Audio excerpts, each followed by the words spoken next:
বগুড়ায় জেলা কর্মসংস্থান ও জনশক্তি অফিসের আয়োজনে এবং জেলা প্রশাসনের সহযোগিতায় সোমবার সকাল থেকে দিনব্যাপী জেলা প্রশাসক কার্যালয়ের সভাকক্ষে স্মার্ট বাংলাদেশ বিনির্মাণে নিরাপদ অভিবাসন শীর্ষক সেমিনার অনুষ্ঠিত হয়েছে। অতিরিক্ত জেলা প্রশাসক সার্বিক মেজবল করিমের সভাপতিত্বে সেমিনারে প্রধান অতিথির বক্তব্য রাখেন বগুড়ার জেলা প্রশাসক মোহাম্মদ সাইফুল ইসলাম।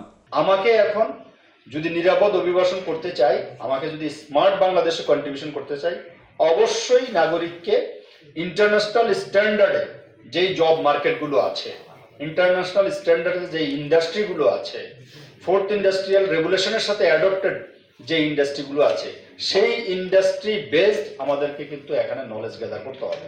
এদিন সেমিনারে মূল প্রবন্ধ উপস্থাপনকালে ডেমো বগুড়ার সহকারী পরিচালক আতিকুর রহমান অভিবাসনের ক্ষেত্রে বগুড়ার পরিসংখ্যান তুলে ধরেন। বলেন, অর্থনীতিকে শক্তিশালী করতে বিদেশে দক্ষ কর্মী প্রেরণের কোনো বিকল্প নেই। সরকার এখন জোর দিচ্ছেন যে শুধু সংখ্যা বৃদ্ধি নয়, অভিবাসনকে নিরাপদ করতে হবে, মান বৃদ্ধিতে কাজ করতে হবে। সেমিনারে আলোচকের বক্তব্যে প্রবাসী কল্যাণ ব্যাংকের সহকারী মহাব্যবস্থাপক হাসান মোহাম্মদ শাহরিয়া প্রবাসীদের জন্য তাদের নানা ইতিবাচক সেবার কথা তুলে ধরেন। প্রবাসী কল্যাণ ব্যাংক এটা কিন্তু ঋণ দান করে, এখন অনুদান নয়। অনুদানের টাকা মাপ দেওয়া যায়, ঋণের টাকা ফেরত দিতে হবে।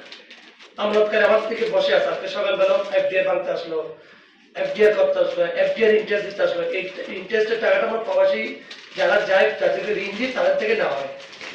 এবং 2018 সাল থেকে আমরা শিডিউল ব্যবহার করতে আমাদেরকে ওয়ার্ল্ড ব্যাংক, আইএমএফ, এডিবি এদের সব তুলনা মানতে হয়। আইএমএফ প্রতিনিধি যে বাংলাদেশে আসলো ঋণ দেওয়ার জন্য, তাদের সাথে আমাদের মিটিং করতেছি। সেমিনারে এ সময় অতিরিক্ত জেলা প্রশাসক শিক্ষা ও আইসিটি আরাফাত হোসেন সহ জেলার বিভিন্ন সরকারি দপ্তরের প্রধান, বেসরকারি উন্নয়ন সংস্থার প্রতিনিধিবৃন্দ, সাংবাদিক ও অভিবাসী কর্মী সহ নানা শ্রেণী পেশার মানুষ উপস্থিত ছিলেন।